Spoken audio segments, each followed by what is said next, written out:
N'état de plus ardent,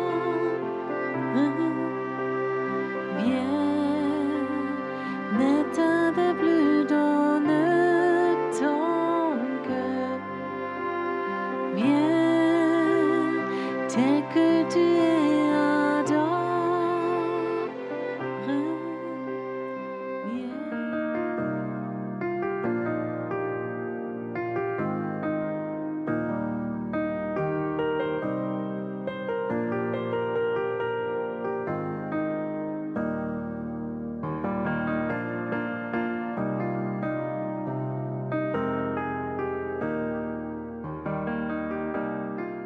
So, seid alle herzlich willkommen. Soyez tous les bienvenus.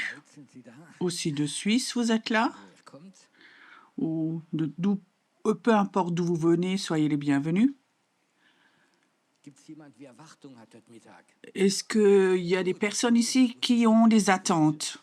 Bon, c'est bon, pas trop, pas trop.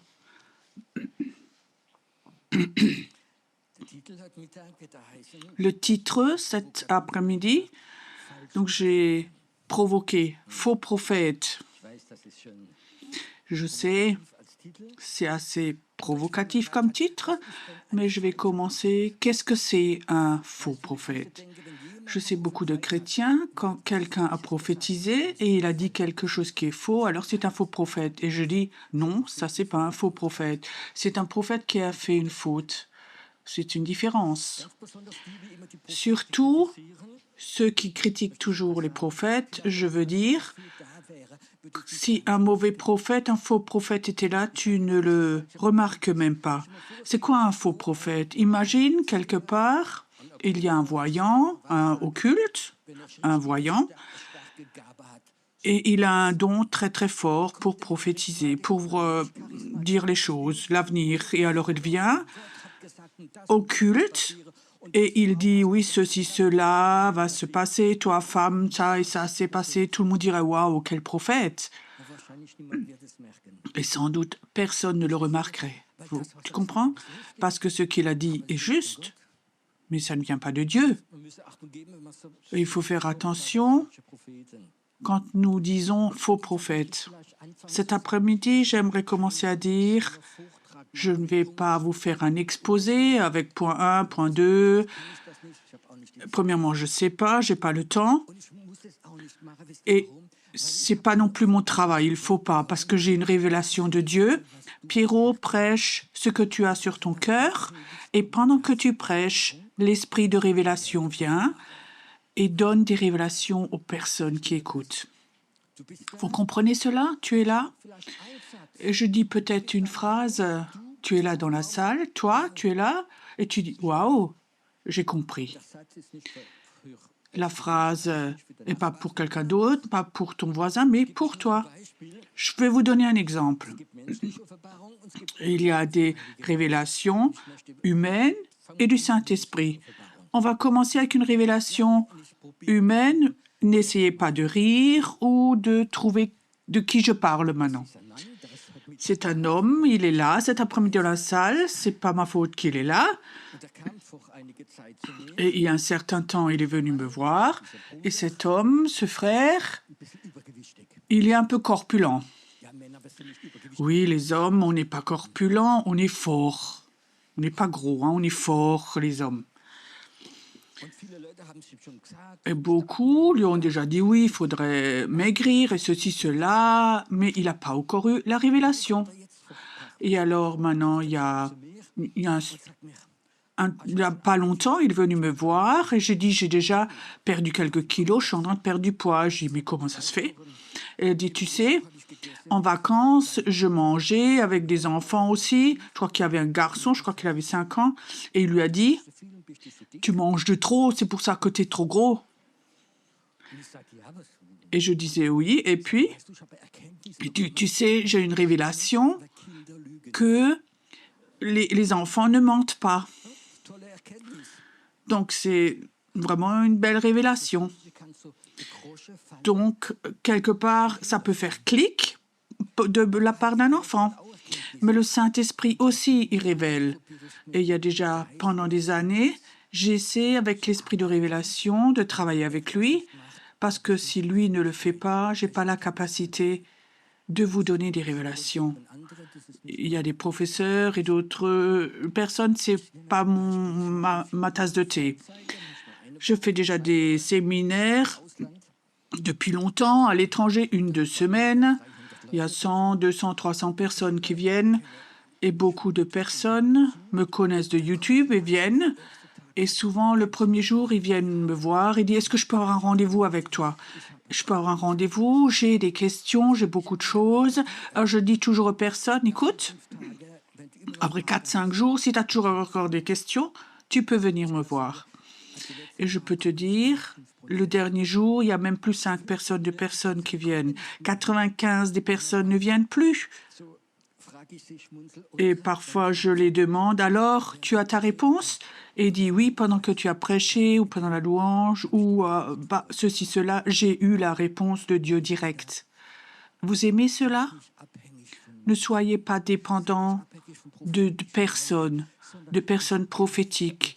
Mais cet esprit de révélation, c'est un esprit merveilleux et il voudrait, quand le Saint-Esprit est là et quand l'esprit de révélation est là, même si tu ne retiens rien de la prédication, tu peux avoir une révélation et comme ça, ça fait clic chez toi. Et je crois que c'est ce qui est l'essentiel. Esprit de révélation cet après-midi, tu peux être là et chez tout le monde qui écoute à la maison, n'essaie pas de comprendre Pierrot avec l'intellect, mais avec le Saint-Esprit, il y a quelque chose de mieux. Mais j'aimerais que le Saint-Esprit donne cette révélation. Je peux vous dire, quand l'esprit de révélation vient, c'est meilleur que, je vais dire, c'est difficile à dire, que toute chose théologique intellectuelle. Et je me suis posé la question, pourquoi il y a une Bible, une parole, et il y a tellement d'écoles bibliques, mais avec différents enseignements. Tu t'es déjà posé la question, il y a les baptistes, les charismatiques, les prophétiques, les ménonites, les adventistes, chacun a son école biblique et on apprend leur théologie. Comment ça se fait que la théologie est un peu différente? La majorité, par exemple des baptistes, des ménonites, des pentecôtistes, donc ça a été créé par une révélation. Les pentecôtistes ont la révélation que le Saint-Esprit, qu'il voudrait venir d'une façon nouvelle, et ils peuvent parler de nouvelles langues, ils ont le don du Saint-Esprit. Et alors, on prend cette révélation et ça devient une habitude. Et tout tourne autour de ça. Je me rappelle une fois, on avait un culte et le leader des églises pentecôtistes, il était là, il a téléphoné à notre pasteur, il a dit c'était une bonne église. Oui, ils ont chanté 2 fois en langue et donc ils ont mis un tampon, oui, église acceptée. Et les baptistes ont une révélation comme le baptême des adultes, et c'est une bonne révélation. Et les adventistes, et chacun a eu sa révélation. On a pris cette révélation et on en a fait une tradition et d'une association ou une religion on a créé. Jésus n'a jamais créé ou fait une religion. Il nous a donné sa parole. Comment ça se fait? Il y a une révélation qui sont pour une situation très spéciale. Il y a des révélations pour un temps. Et si tu reçois une révélation et tu ne peux pas l'interpréter et tu as une révélation pour un temps qui est peut-être 2 ans, 5 ans, 10 ans, mais le plan de Dieu, le programme de Dieu continue et la révélation n'est plus importante et tu es là enfermé dans cette révélation, alors tu fondes une religion. Tu es toujours encore béni, mais le Saint-Esprit continue. Vous voulez avoir une image du Saint-Esprit. Dans Ézéchiel, il y a une très belle image du Saint-Esprit, du temple de Dieu. Le temple de Dieu signifie le cœur de Dieu. Il y a un tout petit ruisseau qui sort, un petit peu d'eau qui sort là. tout petit, et ça grandit, ça grandit. Et à un moment, c'était aussi grand qu'il pouvait mettre les pieds dedans, le prophète. Et après, le cours d'eau a grandi, c'est devenu un fleuve, et il s'est jeté où? Dans la mer morte, qui est une image pour le monde qui est devenu vivant. Ça, c'est le Saint-Esprit. Il grandit. Et alors, il a écrit quelque chose dans ces versets qui est fantastique. Il est écrit là où l'eau est venue, donc la vie est venue, mais le long de ce cours d'eau, vers la mer morte, il y avait des étangs. Qu'est-ce que c'est un étang? Des étangs, c'est des eaux qui sont plus raccordées au fleuve. C'était une fois raccordé. Mais tout d'un coup, bon, ça s'est coupé. Et comment est l'eau dans un étang? Donc, ça stagne, l'eau stagne, et ça, c'est une image pour la religion, la révélation. Un jour, ils étaient dans le Saint-Esprit, et tout d'un coup, ils ont une révélation, et ils ont pris ça comme tradition, et on a cette révélation, et on en a fait un étang, et il écrit « La vie de Dieu n'était plus dans les étangs. La vie de Dieu est dans le fleuve. » Tu peux avoir une révélation de Dieu pour une situation. Maintenant, pour la semaine prochaine, tu seras reconnaissant. Et tu peux avoir une révélation pour ceci, cela, de la parole de Dieu. C'est bon, tu es leader de maison. Tu prends cette révélation et tu prêches dans ton groupe. Les gens sont touchés. Et alors, vous dites aux gens, transmettez, peut-être c'est bon, peut-être pour un temps. Et après, Dieu veut te donner une nouvelle révélation. Et maintenant, cette question, est-ce que tu voudrais te protéger de ce fait de tomber dans un étang? Il n'y a qu'une seule possibilité, reste dans le fleuve du Saint-Esprit. Aujourd'hui, tu ne peux plus évangéliser comme tu as évangélisé il y a 60 ans. Parfois, il faut que je rigole. Des gens qui sont restés sur place, qui se sont arrêtés. J'ai déjà remarqué ça quand je me suis convertie à 30 ans. Les gens m'ont accosté dans la rue, ils avaient des prospectus comme ça, Jésus revient bientôt. Il y avait une image d'une montre, 2 minutes avant minuit. Mais ça fait 300 ans que cette montre est restée sur place, ça a stoppé. Il y a 300 ans, ils avaient les mêmes prospectus. Et moi, en tant que nouveau chrétien, mon beau-père avait déjà ses prospectus et la montre s'est arrêtée aussi. Je veux dire, souvent, nous sommes restés accrochés, arrêtés. Mais nous devons aller avec le Saint-Esprit, pas avec l'esprit du monde, mais avec le Saint-Esprit. Et le Saint-Esprit veut nous donner révélation de révélation. Je suis tellement heureux que Dieu ne m'a pas appelé comme enseignant normal. Pour moi, ce serait ennuyeux si je devais toujours, comme à l'école, un enseignement, toujours enseigner les mêmes choses, que chaque année, tu as le même programme pour tes enfants. Non, donc j'ai parlé avec un prof, je dis c'est cool, moi je peux pas faire ça. Quand quelque chose est ennuyeux, c'est la chose la plus terrible qui existe. Une question, je vais poser une question, ne levez pas la main. Est-ce qu'il y a des femmes qui disent je souhaite que mon mari ne soit plus si ennuyeux? Je sais qu'il y a personne qui est là, peut-être que sur YouTube, il y a quelqu'un qui lève la main. Le pire, l'ennui. Le pire, c'est quelque chose qui se répète toujours. J'ai déjà raconté, mon papa était fonctionnaire, mon frère, mon grand-père, et à 16 ans, moi aussi, je suis devenue fonctionnaire. Et ma mère était fière de moi. Encore qui est fonctionnaire, j'étais fonctionnaire à la Poste, et après un court temps, donc j'ai pas démissionné, ils m'ont jeté dehors. Parce que quelque part, j'avais eu cette vision dans les 40 prochaines années, tamponner les lettres. Quand tu rentres comme ça, comme sécurité, mais tu es comme ça dans une répétition. Et il y a des gens, ça leur donne une sécurité. Il y a des gens, s'ils étaient fonctionnaires les 40 prochaines années, donc ils sont... J'espère qu'il n'y a pas trop de fonctionnaires ici cet après-midi. Tu sais, quand deux fonctionnaires se rencontrent, se croisent à 11 h le matin, ils se saluent. Tous savez ce que ça signifie quand on lève la main? On n'a pas encore cassé un doigt.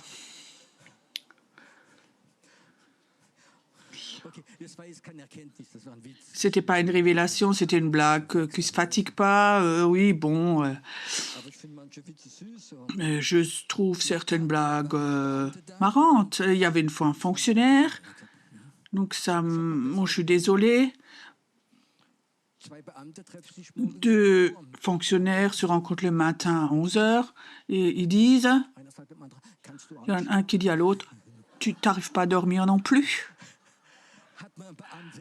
C'est un fonctionnaire qui m'a raconté ça. OK.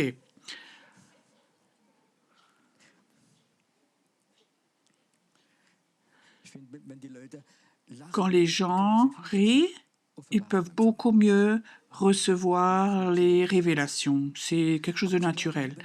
Mais je crois que nous vivons dans un temps, je vais vous dire ce que Dieu m'a mis sur le cœur.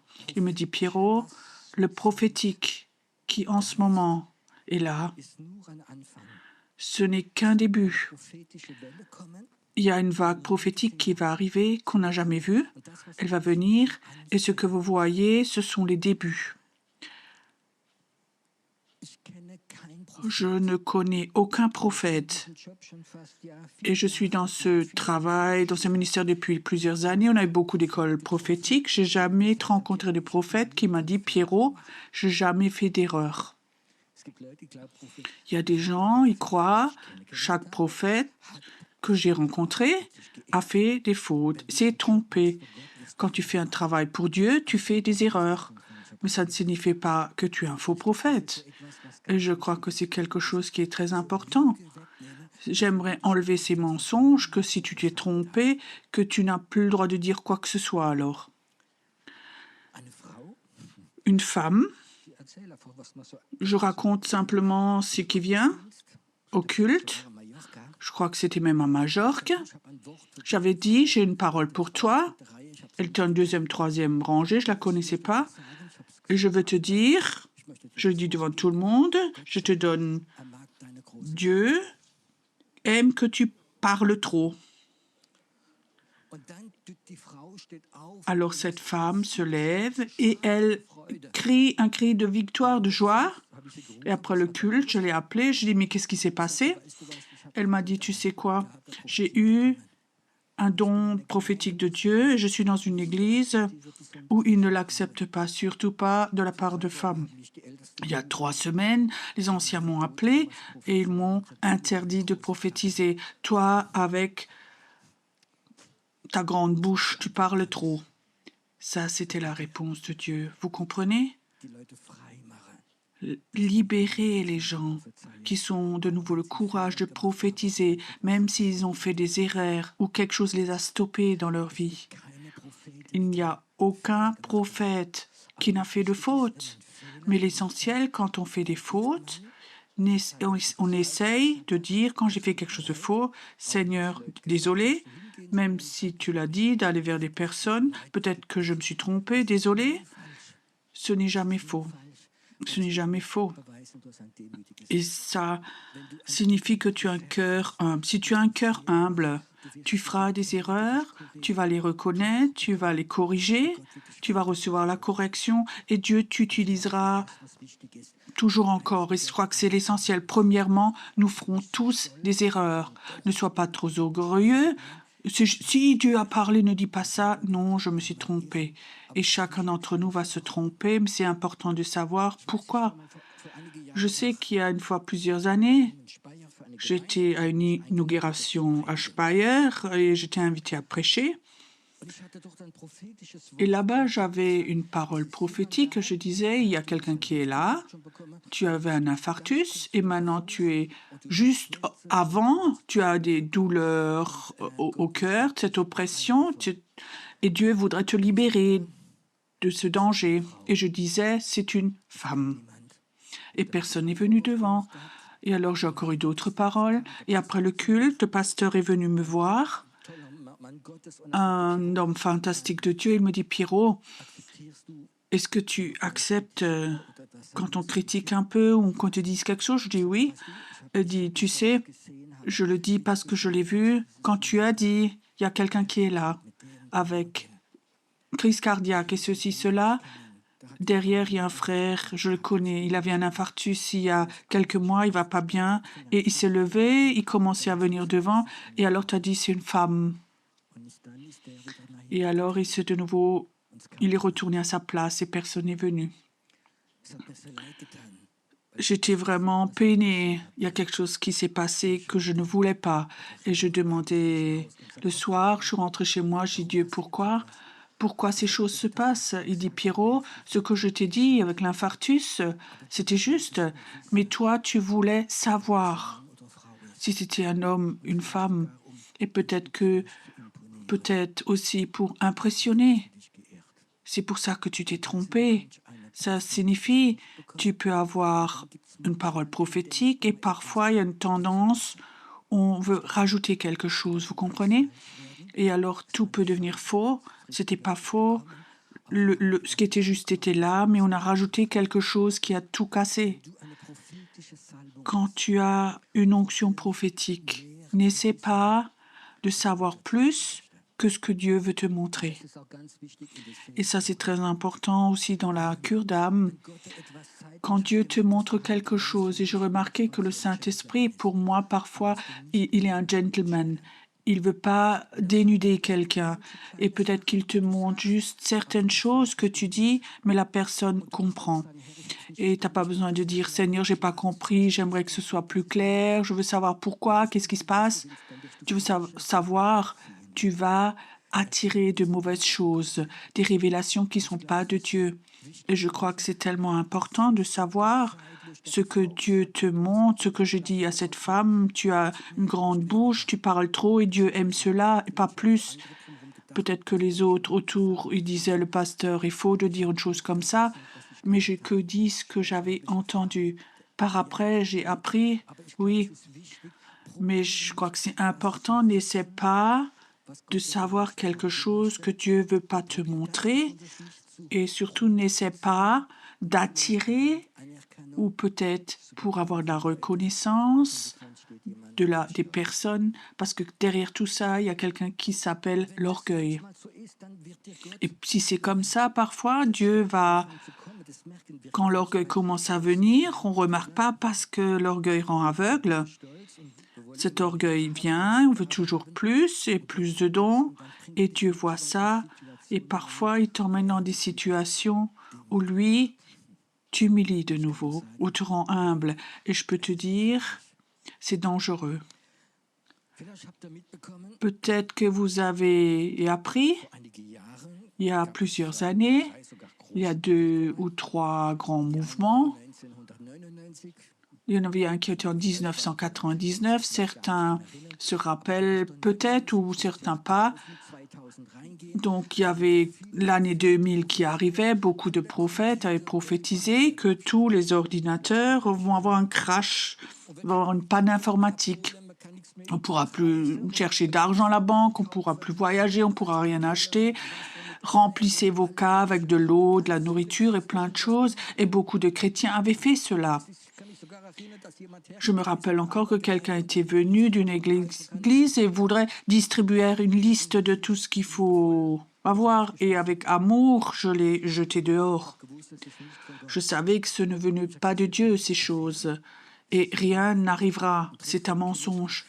Et tout de même, je connais beaucoup de chrétiens qui étaient même ici, qui ont quand même rempli leur cave et ont enlevé leur compte, ont cherché l'argent liquide de la banque par peur. Comment ça se fait que beaucoup de prophètes, pas un, mais beaucoup de prophètes dans le monde entier avaient prophétisé cela?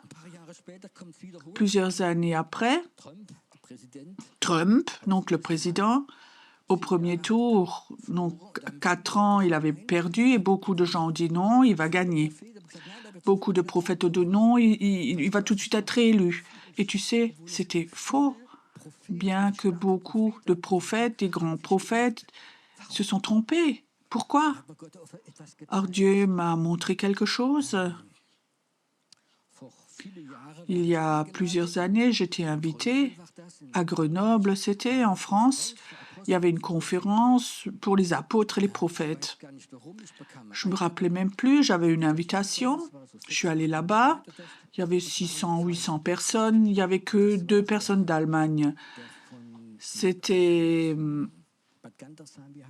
de Bad Gandersheim, le Mike Chanch et moi. Donc on était 2 d'Allemagne. J'ai appris à le connaître là-bas.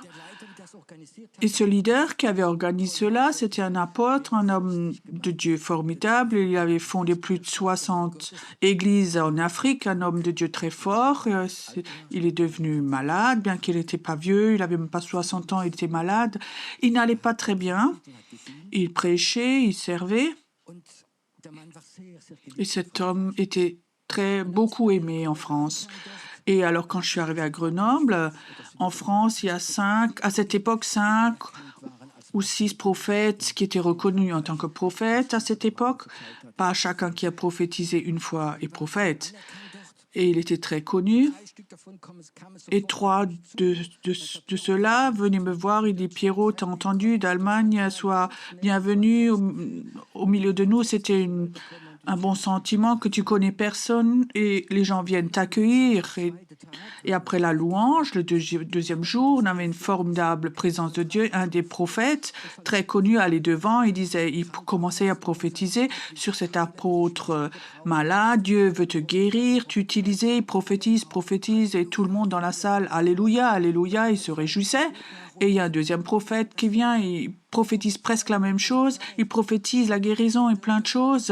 Et il y a un troisième et un quatrième, comme tout ce que veut faire au travers de lui. Et alors, il y en a un qui vient de ces prophètes, il était derrière moi, il me tapait à l'épaule, Pierrot. Et la liberté aussi de toi, de prophétiser. Et je sentais comme ça, une envie comme ça de prophétiser les mêmes choses. Vraiment quelque chose qui poussait, que c'était vraiment un vent ascendant comme ça, spirituel. Et j'ai prié courtement et Dieu dit non, je vais le chercher. Et cet homme est mort 2 mois après. Comment est-ce que quelque chose comme ça peut se passer? Et j'ai demandé Dieu, et je dis, tu sais, c'était pas méchant, c'était le désir de leur cœur, c'était le désir de l'Église. Dans toute la France, cet homme était tellement aimé, c'est peut-être le meilleur orateur qu'on avait à l'époque. C'était ce désir, il y a un prophète qui va devant, il sent ce désir, lui-même a ce désir, et le prophétise. Et tout d'un coup, il y avait comme un vent ascendant prophétique et tous les prophètes sont venus et ont prophétisé aussi. Mais ce n'était pas le Saint-Esprit. Mais est-ce que c'était de faux prophètes? Non. Ils ont simplement, ils sont laissés un peu trompés par ces vents ascendants, cette atmosphère, ce désir que cet homme soit guéri. Et ça, c'est ce grand danger. Quand un prophète qui est très connu en Amérique, peut-être dans le monde entier, prophétise quelque chose, il y a toujours des prophètes de deuxième catégorie, de deuxième ligue, qui sont à son cœur, qui le sent aussi, et ils prophétisent la même chose. Et tout d'un coup, il y a comme ça des vents ascendants où tout le monde suit. Et nous, les charismatiques, on aime ces vents ascendants, c'est juste. Ou les charismatiques, on aime aussi les vagues, hein, comme ça, de surfer sur les vagues, la vague du réveil. Mais la vague du réveil, c'est peut-être pas... Mais c'est peut-être juste un début de vague. Et parfois, une vague, après la vague, il y a un bas de nouveau, un creux.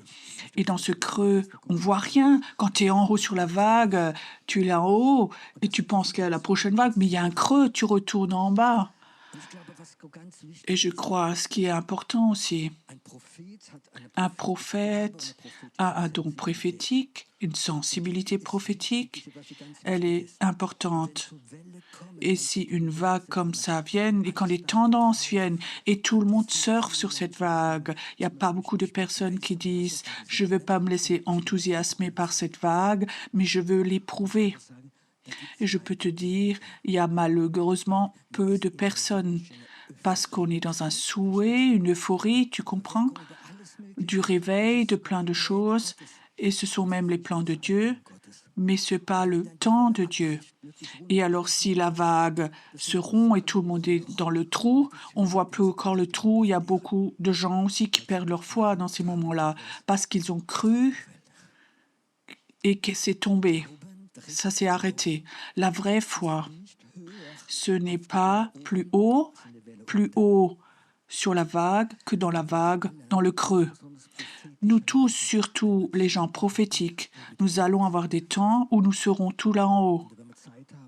Et nous allons avoir des temps où la vague va redescendre en bas, dans l'espoir que la prochaine vague qui vient, qu'elle soit plus grande, qu'elle soit plus haute. Je crois que c'est tellement important de savoir, chaque prophète dans la Bible a vécu des hauts, où il a prophétisé des choses, comme Élie, tu comprends?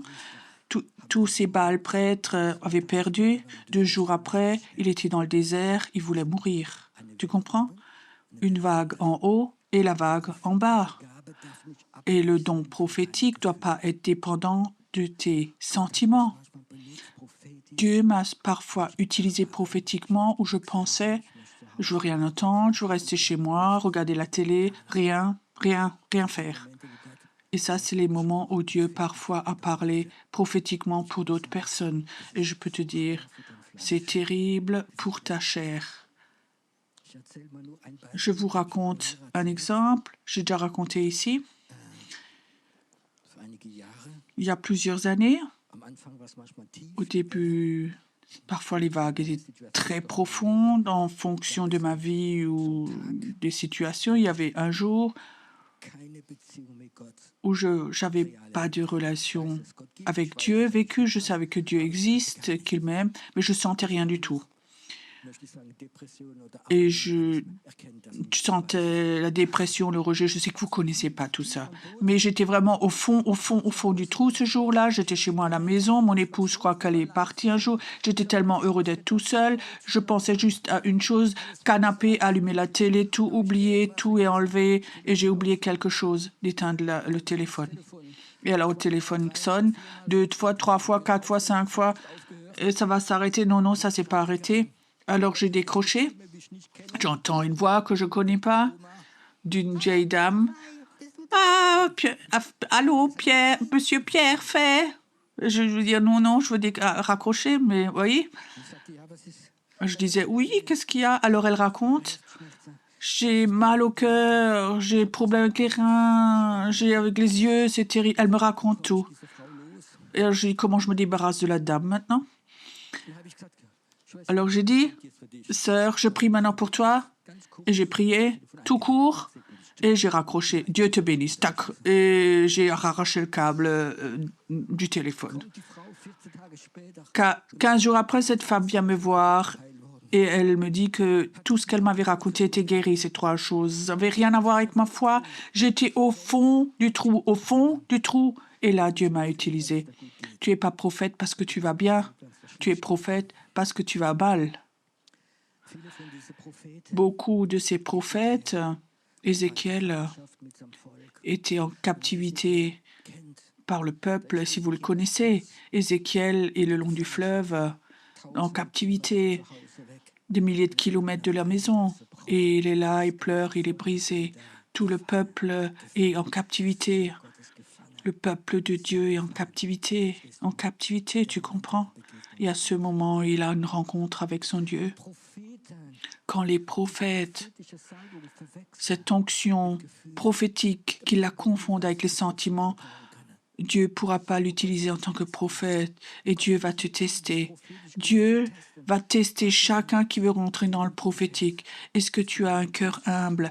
Est-ce que tu es prêt à t'humilier? Est-ce que tu es prêt quand tout s'effondre dans ta vie, tu es au fond du trou? Quand dans ta vie, tu es en bas de la vague, ta famille est détruite, ton mariage, ton entreprise, tu as fait faillite, tu as des mauvaises nouvelles. Dieu te dit, maintenant j'ai besoin de toi. Est-ce que tu es prêt à prophétiser? Est-ce que tu es prêt à servir quelqu'un? Et ça, c'est le caractère d'un prophète. C'est pas dépendant de sentiments, mais je crois qu'il y a des temps où parfois Dieu veut éprouver nos sentiments et ça fait mal. Et je peux te dire, quand quelqu'un prophétise, seulement quand tu vas bien, je peux te dire, Tu es peut-être un cas de cure d'âme.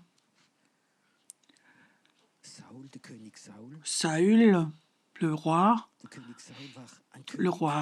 Saül était un roi, pas de première catégorie que Dieu avait choisi, et en chemin, il rencontre des prophètes. Dans la Bible, il est écrit, il est tombé sous extase prophétique, et les gens ont dit, est-ce que Saül est devenu un prophète? Non, c'était pas un prophète, il n'est pas devenu un prophète, il était dans une atmosphère prophétique. Il se peut que toi, quand tu es à un culte, on a une super louange, un super moment, la présence de Dieu est là, et tout d'un coup, il y a une onction prophétique qui est là. Beaucoup de gens peuvent le sentir, peuvent le réaliser, peuvent avoir des impressions. Est-ce que Saül l'a aussi eu, mais ça ne veut pas dire que tu es prophète, tu comprends? L'atmosphère est là. Je sais, je me rappelle, il y a plusieurs années, on avait ces soirées prophétiques où on buvait, boire dans l'onction, et il y avait une onction prophétique très forte. Et un soir prophétique, c'était tellement fort, et j'avais l'impression, nous devons voler comme des aigles. Et alors, beaucoup d'entre nous étaient là et ils étendaient les bras. Ils avaient cette onction prophétique-là, ils volaient comme des aigles. Et alors, il y avait un homme qui était là. Il était la première fois, quelqu'un l'avait invité. C'est un chauffeur de taxi. Il n'était pas du tout chrétien, croyant. Il est rentré là et il est là derrière et il lève les bras et il fait comme un aigle. Et je pensais, c'est pas bon, ce genre de choses. Alors, je suis allée le voir. Je dis, bonjour, vous êtes là la première fois? Oui, oui. Oui, cette femme m'a invité. Oui, oui, je voulais voir. C'est vraiment extraordinaire chez vous, c'est bien. Et j'ai dit, mais pourquoi t'as levé les bras avant? T'as fait? Il dit, je comprends pas. J'ai vu dans la salle combien d'anges il y avait là. Et tout d'un coup, mes bras se sont levés tout seuls. Mais il n'était pas né de nouveau. Il était vraiment touché, mais il n'est pas né de nouveau. Quand une onction prophétique est là, même les incroyants peuvent s'accrocher et faire avec. Et ce n'est pas des prophètes. De vrais prophètes peuvent libérer une onction prophétique, que ceux qui ne sont pas prophétiques, qui sont que sensibles, peuvent rentrer dans cette onction et tout d'un coup, c'est tout simple de faire avec. Ça ne signifie pas que quand tu es cette onction prophétique, que tu la sens, que tu es prophète ou que tu as le don. Je crois que c'est quelque chose de très important, cette onction prophétique. Je crois qu'il y a à peu près 25 ans, Dieu m'avait dit, créer une école de prophètes, mais Dieu vraiment m'a guidé, créer une école prophétique. Alors il m'a dit, invite toujours chaque semaine, donc, des prophètes, à chaque fois un prophète, chaque semaine, mais qui sont dans le ministère depuis des années, qui ont reconnaissance de leur ministère. Et le premier que j'ai invité, c'était un Américain. J'ai appris à le connaître quelque part d'autre, un homme très fort. Tu aurais pu dire n'importe quoi. Il prophétisait jour et nuit, vraiment très fortement, un homme de Dieu très puissant. Il était en haut au 2e étage. On avait notre école biblique, notre école prophétique. J'avais mon bureau à côté. Et de temps en temps, quand je sortais de mon bureau, pour raccourcir le chemin, je suis passée dans la salle. C'était une habitude. Et je traverse la salle. Il fait son école prophétique avec des documents sous le bras et Dieu me parle. Très clairement, Pierrot, oui, ok, c'est bon. Je veux retenir ça. Je sors dans l'autre bureau et puis je reviens et je repasse et Dieu me parle de nouveau. Et je dis, mais comment ça se fait? À chaque fois que je traverse la salle, Dieu me parle. Et je suis allée à mon bureau, je dis, mais comment ça se fait? Alors encore une fois, je me suis levée exprès, je suis passée dans la salle et Dieu me parle de nouveau. Et le Seigneur disait, Pierrot, quand un homme avec une onction très forte et que c'est très fort et tu as une antenne, tu peux comme ça attraper, attirer très fort. Peut-être qu'il y a des gens ici cet après-midi. Vous avez ce désir du prophétique. Je peux te dire, c'est beaucoup plus facile quand tu vas à des endroits, quand l'esprit prophétique est là. Il suffit juste de sortir ton antenne Et tout d'un coup, tu reçois des révélations. Tu reçois des révélations. Vous comprenez ça? On ne vient pas pour entendre de belles prédications, mais là où il y a de bons orateurs. Si tu veux le prophétique, tu veux recevoir quelque chose de Dieu, va à des endroits où l'esprit prophétique est là. Il suffit de sortir ton antenne et tu vas rentrer chez toi et tu auras des révélations de Dieu. Tu peux, ne me comprenez pas mal, apprendre la parole de Dieu, faire une école biblique, avoir des révélations du Saint-Esprit, c'est bon. Mais il y a des endroits où l'esprit prophétique est là, où tu reçois des révélations prophétiques pour l'avenir, ce que Dieu veut faire. Je sais, Dieu m'a dit, ce qui s'est passé les dernières années, c'est qu'un début, et ça a été freiné, pas par les incroyants, pas par les sorciers, pas par les prêtres occultes, mais par les chrétiens. Et beaucoup de prophètes ou de prophétesses ont été lapidés par d'autres chrétiens. Peut-être qu'il y en a même certains qui sont là. Vous avez été lapidés. Vous comprenez? Ça t'a blessé profondément. Peut-être que ça t'a brisé tes ailes de l'aigle. Peut-être que Dieu voudrait aussi guérir ces personnes. Mais les prophètes qui ont été lapidés, presque lapidés à mort, qui n'osent même plus parce qu'ils pensaient « je me suis trompé » et ils ont été déclarés comme prophètes, peut-être même jetés par des églises. Ça ne se passe pas par la sorcellerie, par des choses occultes, mais par un esprit religieux. C'est triste, mais c'est la réalité. À chaque fois que le réveil était venu, les plus grands critiques, ce n'étaient pas les médias, mais les plus grandes critiques étaient venues par les chrétiens qui avaient vécu le réveil à 30, 40 ans et qui ne pouvaient pas imaginer qu'une nouvelle vague vient qui est plus haute que ce qu'ils avaient connu. Ça, c'est être chrétien. Et ça, il faut que nous le sachions. Il faut que tu saches, quand Dieu t'appelle à rentrer dans le prophétique, tu vas voir comme ta vague va aller très profond, tu vas aller dans le trou. Et la question, est-ce que ton amour dans le trou est aussi grand que si tu étais tout en haut sur la vague? Tu sais, quand ton amour pour ton Dieu est tellement grand que si tu étais en haut sur la vague et chaque personne dit « Waouh, tu m'as tellement aimé, ta prophétie était tellement bonne, tellement claire », je peux te dire, fais attention, tu es en danger. Quand tu es en bas, tu es aussi en danger, dans un autre danger. Mais quand tu es en bas, tu vas apprendre cette foi, cette relation avec Dieu est très importante.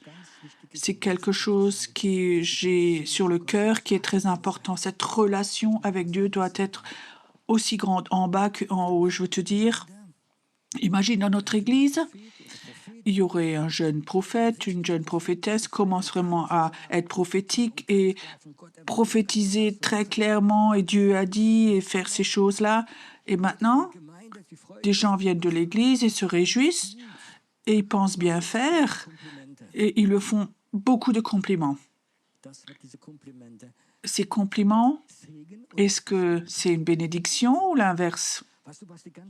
Tu sais, le grand danger, quand tu prophétises, quand tu rentres dans le prophétique, et les gens te font des compliments, tu sais quel est le danger? Le grand danger, que toi tu es là en haut et tu reçois des sentiments de valeur à cause de tes dons prophétiques. Si tu reçois des sentiments de valeur par ton don prophétique, parce que les yeux t'admirent, tu es en grand danger. Qu'est-ce qu'on fait quand une prophétesse se lève, un prophète vient?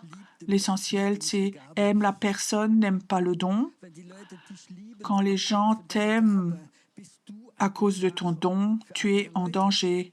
Tu es un danger pour les gens. Les autres gens te font des compliments, comme important tu es, comme tu es fantastique, ils veulent en communion. Ils veulent pas être en communion avec toi, ils veulent être en communion avec ton don, pas avec toi. Et c'est un danger un grand danger. Quand les prophètes sont là, ne les suivez pas, donnez des compliments, des cadeaux. Peut-être que vous cassez même quelque chose dans ces personnes. Aimez la personne même si elle se trompe. Et je crois que c'est important d'aimer les personnes pour ce qu'elles sont, pas pour ce qu'elles font. Quand quelqu'un fait une louange fantastique, ne l'aime pas parce qu'elle fait une super louange, mais la personne. C'est important que nous apprenions ces choses. La dernière chose que Dieu m'a dit, cette vague prophétique va venir. Ça ne va pas une vague prophétique seulement pour l'Église. Mais quand cette vague est que dans l'Église, ça va de nouveau devenir un étang religieux. Mais cette vague, les dons de l'Esprit sont là pour servir les personnes, pas l'Église. Dieu m'a dit quelque chose qui est très important.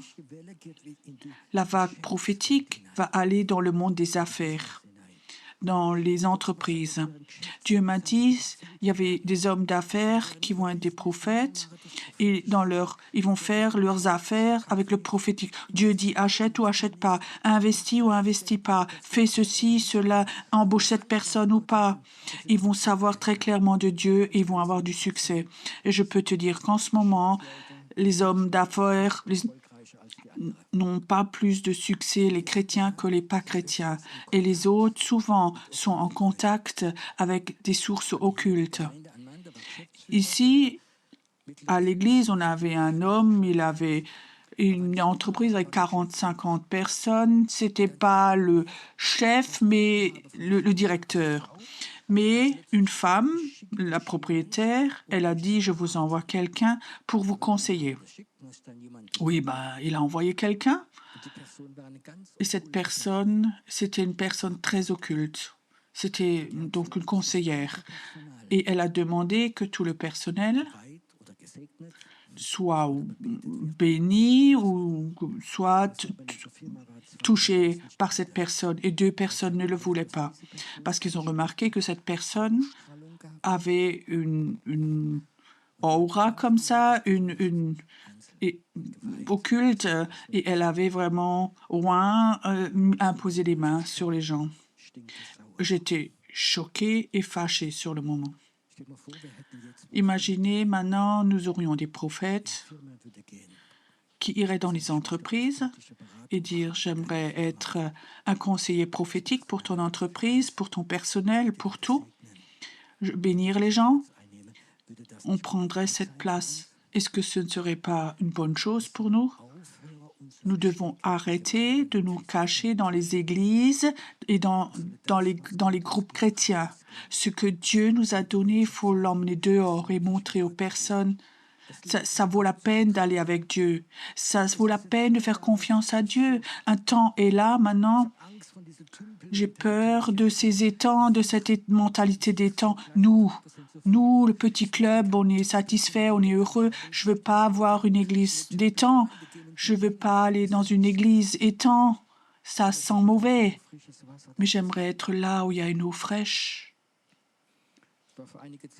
Il y a plusieurs années, j'étais dans une église.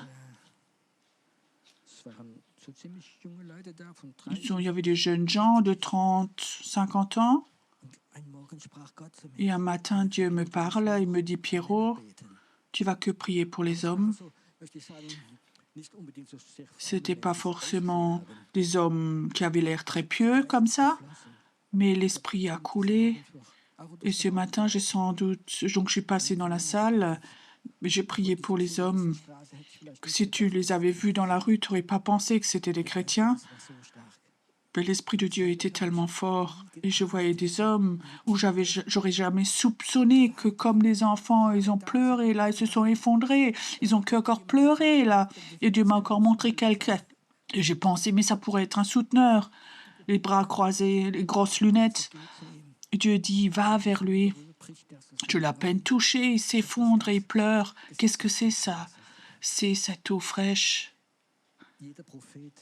Chaque prophète doit faire attention qu'il ne devient pas un prophète des temps pour qu'il va dans des étangs tranquilles, un étang tranquille n'apporte rien. Tu peux seulement ramener de l'eau fraîche pour que la vie revienne dans ces étangs. Je sais quelque chose. Cette onction prophétique va venir. Et la Bible, ce que Paul a dit, je veux que vous prophétisiez tous. C'est juste ça. Je veux que vous prophétisiez tous. Et ça doit aussi être dans ton travail. Peut-être pas tes chefs. Peut-être un simple travail dans une entreprise. Et le chef vient, ce que vous avez fait, c'est fantastique. D'où vous avez eu cette idée. Tu comprends? Et Dieu va voir, la main de Dieu est sur toi. Et ça va être dans tous les domaines. Je ne veux pas continuer parce que je sens Dieu. L'esprit prophétique est là. Je sens que c'est le moment où les révélations viennent maintenant, où les gens maintenant reçoivent les révélations. Vous savez quelle est la plus belle révélation? Quand tu sens que Dieu te dit « Je te parle à toi ». C'est pas pour ton voisin, c'est pas pour ton oncle. Une révélation, c'est Dieu te parle à toi. À toi. Wow. Dieu te parle à toi. J'aimerais un moment que tu fermes tes yeux. Est-ce que tu es prêt de recevoir de la part de Dieu des révélations pour ta vie, pour ton appel, pour ton travail? Est-ce que tu es prêt à dire, Seigneur, oui, j'aimerais que la révélation vienne. Je suis prêt. Tu as le droit de déposer la semence dans mon jardin, dans mon cœur. Peut-être que ton jardin en ce moment est sauvage, plein de mauvaises herbes. Dieu dit, j'aimerais,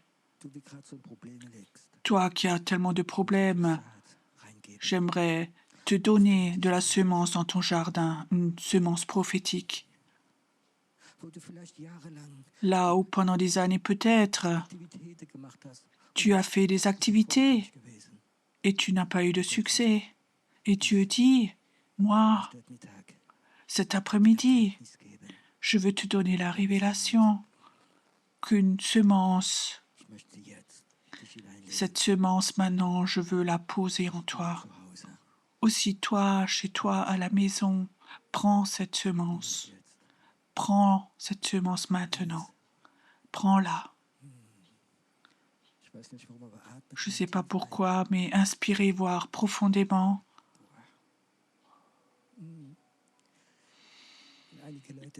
Certains sont là. Tu peux sentir comme des parfums maintenant, comme des fleurs, parfums de fleurs. Écoute, si tu es là maintenant, tu peux inspirer, tu peux sentir maintenant ces parfums. Ne te lève pas parce que tu veux l'avoir, mais parce que tu sens ces parfums maintenant. Lève-toi simplement. Wow.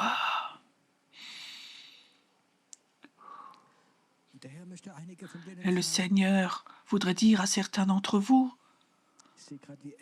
je vois comme des anges, un ange est à tes côtés. Quand les anges viennent, ils viennent à des endroits. Quand les anges viennent chez toi, tu vas pouvoir sentir ces parfums. Peut-être que tu es dans ta petite pièce de prière et tout d'un coup tu peux sentir ces parfums. Alors tu sais qu'un ange est venu du ciel et au ciel ça sent meilleur que sur la terre. Et il est là. Je vois comme Dieu disait, je veux te donner une onction prophétique nouvelle, toi qui peux sentir ces parfums maintenant. Et parfois tu prophétiseras où tu imposeras tes mains à quelqu'un et ces parfums seront déversés parce que ces anges seront là, dans ta pièce où tu te tiens. L'ennemi t'a dit, tes jours sont comptés. Dieu dit cela à quelqu'un, tes jours sont comptés. Et Dieu dit, donc ces paroles, je veux arracher ça comme des épines et poser une nouvelle semence en toi. Tes jours ne sont pas comptés. Tes jours ne sont pas comptés. Parce que dans cette semence, comme dans le psaume 1, il y a un arbre de justice qui va pousser, où tu vas porter beaucoup de fruits au bon moment. L'ennemi a posé une semence de mort en toi, et maintenant, reçois. Dieu a encore beaucoup de bonnes années où il veut t'utiliser. Ce n'est pas la fin pour toi. Ça commence seulement. C'est le début. Toi qui dans cette vague, tu es peut-être en bas, dans le trou. Et dis, attends, la vague prochaine va être beaucoup plus haute que la dernière. Elle va venir, cette vague. Il y a quelqu'un qui est là, qui est assis tout derrière. Tu as des douleurs dans le dos depuis des jours, tu ne sais pas pourquoi. Et Dieu voudrait juste dire que celui qui t'a maudit sera maudit lui-même, et je brise cette malédiction au nom de Jésus. Et tes douleurs de dos, tes douleurs dans tout ton dos vont te quitter au nom de Jésus. Je le brise au nom de Jésus. Et cette malédiction ne doit plus te toucher. Tu dois de nouveau être mobile, dit le Seigneur. C'est ce que moi je fais. Eh bien, inspire encore profondément. Il y a quelqu'un qui est là. Tu peux sentir comme du feu. Comme si quelque chose brûlait, un feu, tu peux sentir du feu, l'odeur du feu. C'est un feu dévorant. C'est très fort maintenant. Si tu es là et tu sens ce feu maintenant, lève-toi simplement, c'est là.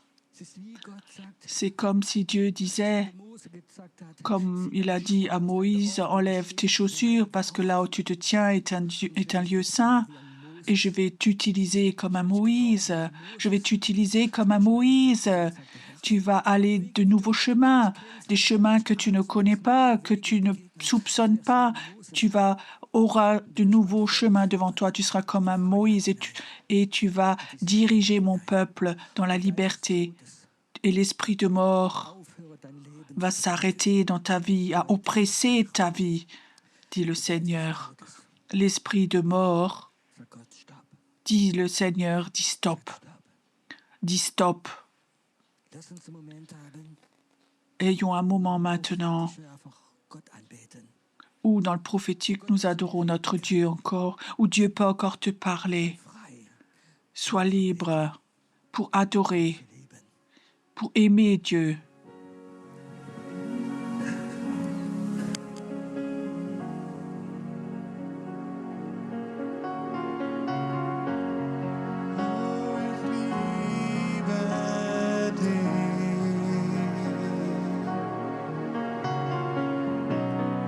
Jesus, ich liebe dich.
getan,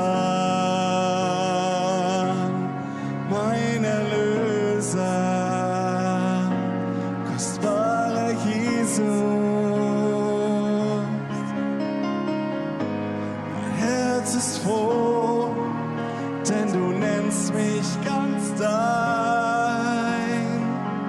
Es gibt keinen Ort, wo ich lieber wäre,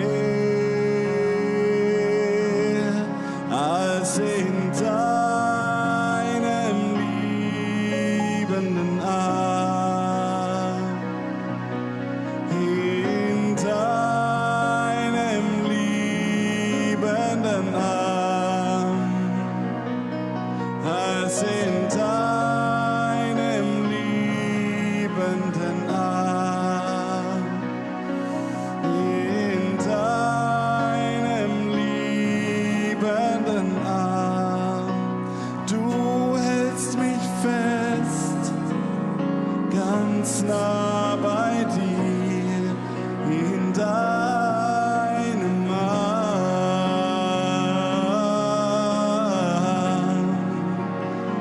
Dort bin ich sicher in deinem Arm, in deinem liebenden Arm, in deinem liebenden Arm. Du hältst mich fest, ganz nah bei dir. In deinem Arm.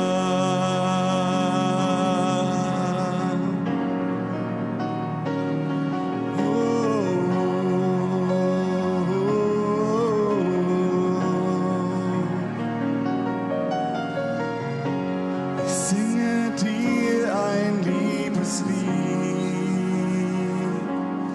dir mein Retter, dir mein Jesus. Du hast so viel für mich getan, mein Erlöser, kostbarer Jesus. Mein Herz ist froh, denn du nennst mich ganz dein. Es gibt keinen Ort, wo ich lieber wäre, als in deinem liebenden Arm. In deinem liebenden Arm. Du hältst mich fest, ganz nah bei dir, in deinem Arm.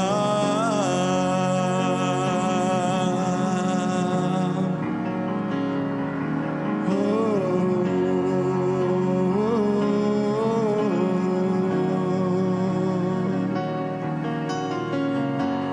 oh. Sing ihm dein eigenes Lied, oh ich liebe dich. Oh na na na, jeder jeden Jahr den Nord. Sehnen ja den Nord, den Nord. Sehnen jeden Jahr den Nord, den Nord. Sehnen ja den Nord, den Nord. Was in deinem liebenden Arm, in deinem liebenden Arm, halte mich fest, ganz nah bei dir, halte mich fest, ganz nah bei dir, halte mich fest, ganz nah bei dir, in deinem Arm.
Tag mehr für deine große Liebe, Herr.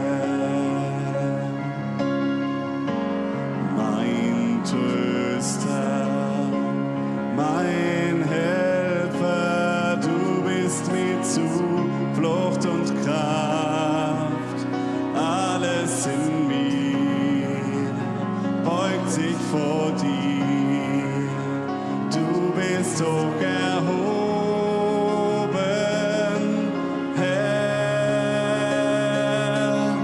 Ruf zu dem Herrn alle Enden der Welt. Ehre und Dank dem, der alles erhält.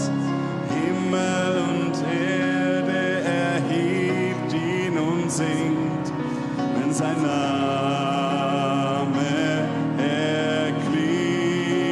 erklingt. Wir preisen dich, du hast Großes getan.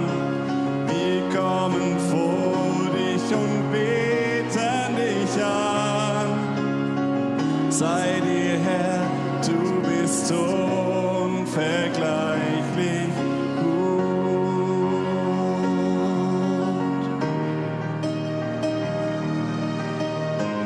Mein Jesus, mein Retter, keiner ist so wie du. Lobpreis sei dir jeden Tag mehr für deine große Liebe, Herr. Mein Tröster, mein Helfer, du bist mir Zuflucht und Kraft. Alles in mir beugt sich vor dir. Du bist hoch erhoben, Herr. Ruf zu dem Herrn alle Enden der Welt. Ehre und Dank dem, der alles erhält. Himmel und Erde erhebt ihn und singt, wenn sein Name erklingt. Wir preisen dich, du hast Großes getan. Wir kommen vor dich und beten dich an. Dank sei dir, Herr, du bist unvergleichlich. Dank sei dir, Herr, du bist unvergleichlich. Dank sei dir, Herr, du bist unvergleichlich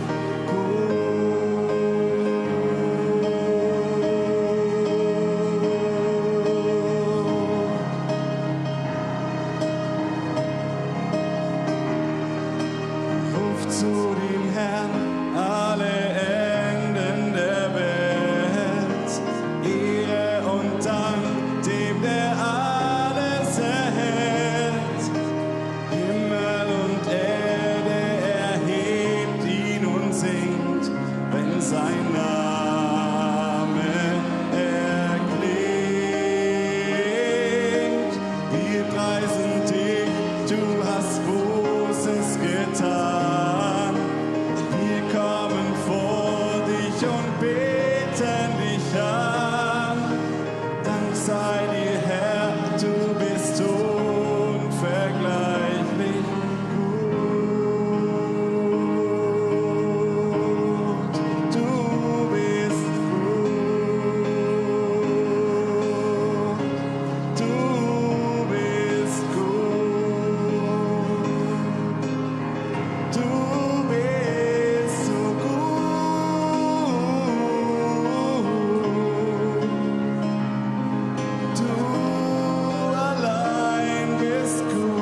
du bist gut. Du bist gut.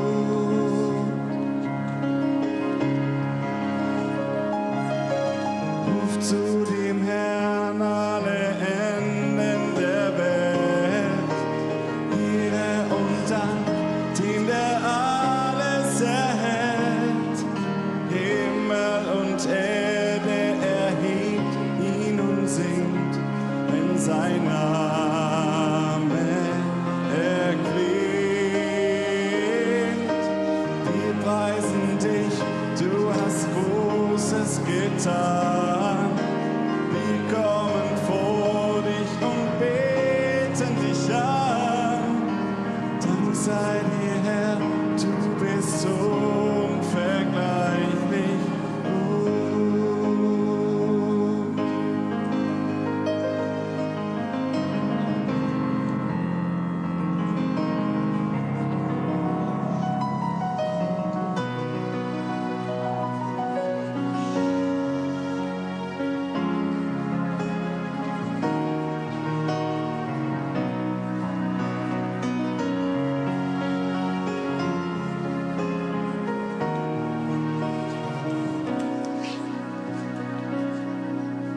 Herr, ich danke dir, mein Freund, der für mich starb.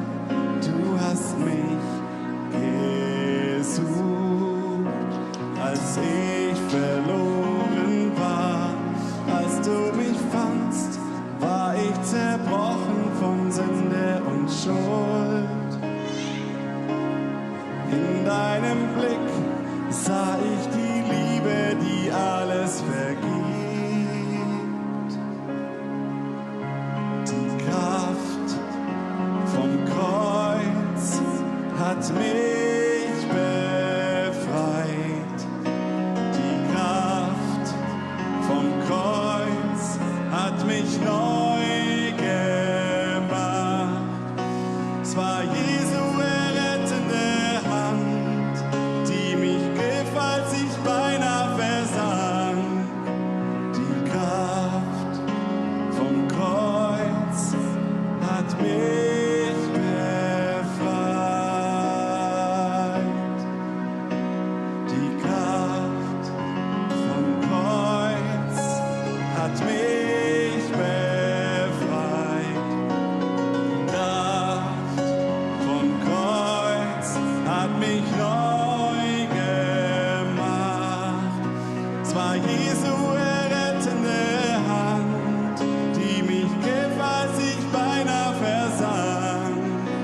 Die Kraft vom Kreuz hat mich befreit.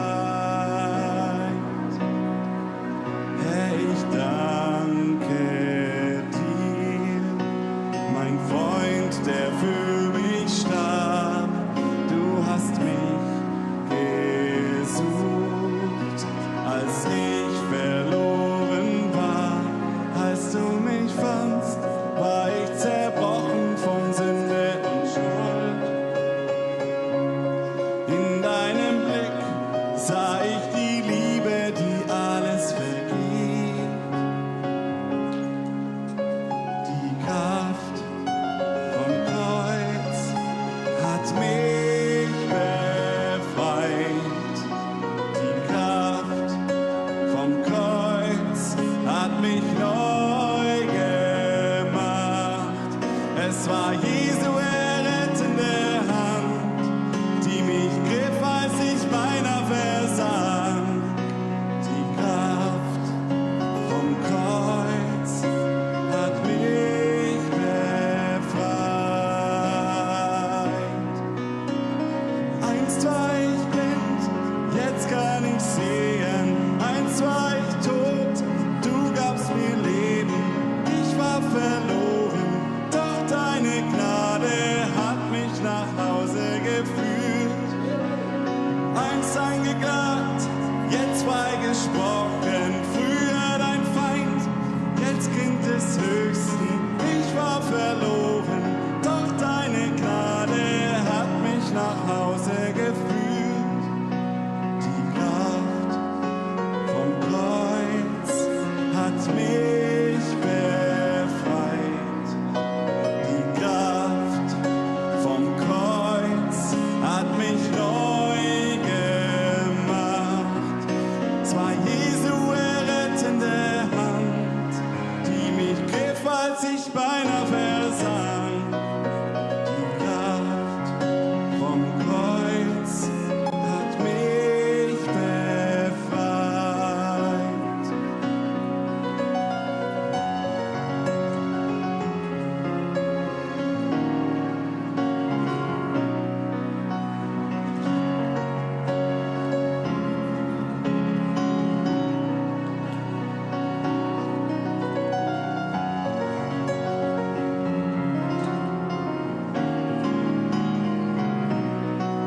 uns deine Herrlichkeit sehen. Lass sie weitergehen zu den Völkern. Deine Nähe füllt diesen Raum, denn wir suchen dein Angesicht. Lass uns deine Herrlichkeit sehen. Lass sie weitergehen zu den Völkern. Deine Nähe füllt diesen Raum, denn wir suchen dein Angesicht.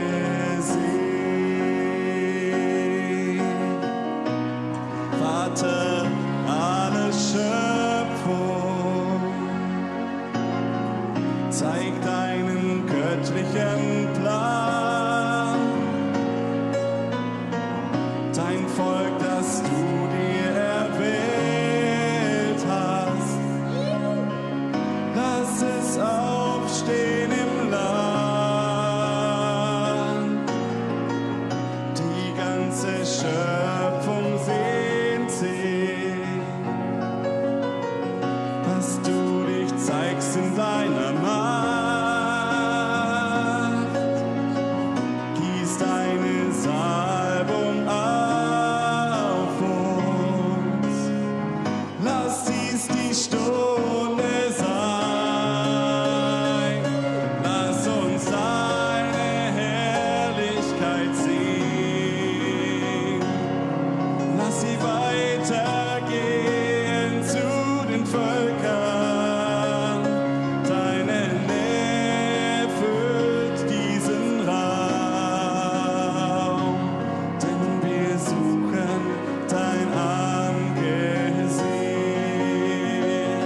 Lass uns deine Herrlichkeit sehen. Lass sie weitergehen zu den Völkern. Deine Nähe füllt diesen Raum, denn wir suchen dein Angesicht. Denn wir suchen dein Angesicht. Wir suchen dein Angesicht.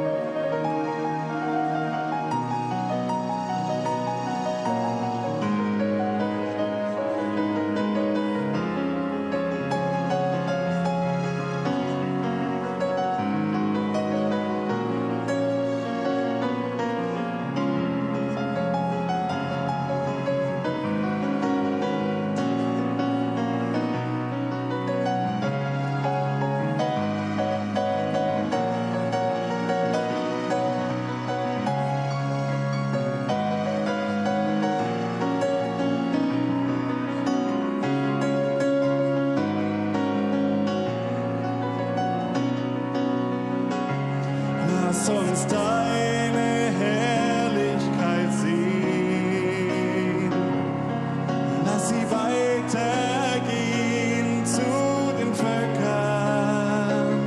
Deine Nähe füllt diesen Raum, denn wir suchen dein Angesicht.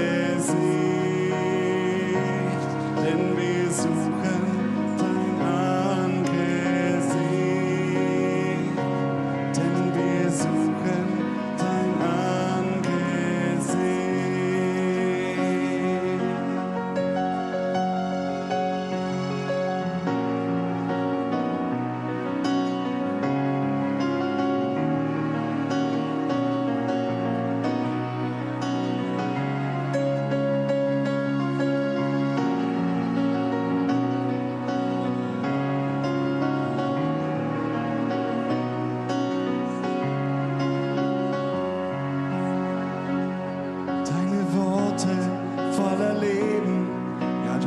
bist ein Gott, der spricht. Lass uns hören, wenn du redest, wenn wir stehen in deinem Licht. Du hast deine Worte voller Leben. Ja, du bist ein Gott, der spricht. Lass uns hören, wenn du redest, wenn wir stehen in deinem Licht. Was du befiehlst, das wird geschehen, denn niemand kann dir widerstehen. Lahme können wieder gehen, Tote auferstehen. Nur ein Wort aus deinem Mund, das Leben schenkt und macht gesund. Unmöglich, es wird möglich sein, wir loben dich allein. Ehre, wir singen Ehre. Ehre sei dem Herrn für alle Zeit. Ehre, wir singen Ehre. Ehre sei dem Herrn in Ewigkeit.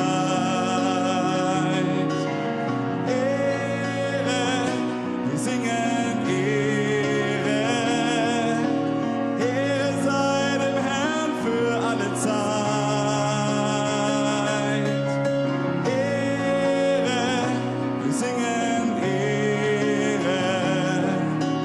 Ehre sei dem Herrn in Ewigkeit.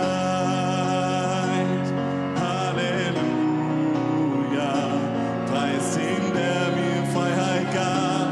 Halleluja, er besiegte Tod und Grab. Alle Ketten sind gesprengt von dem Gott, der Rettung bringt. Jesus, meine Hoffnung lebt. Halleluja, preis ihm, der mir Freiheit gab. Halleluja,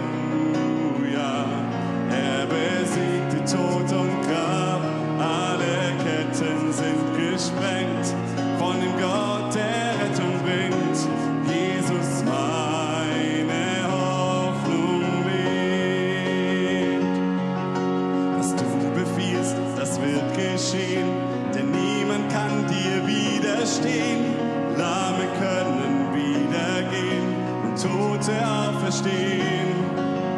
Nur ein Wort aus deinem Mund, das Leben schenkt und macht gesund. Unmöglich, es wird möglich sein, wir loben dich allein.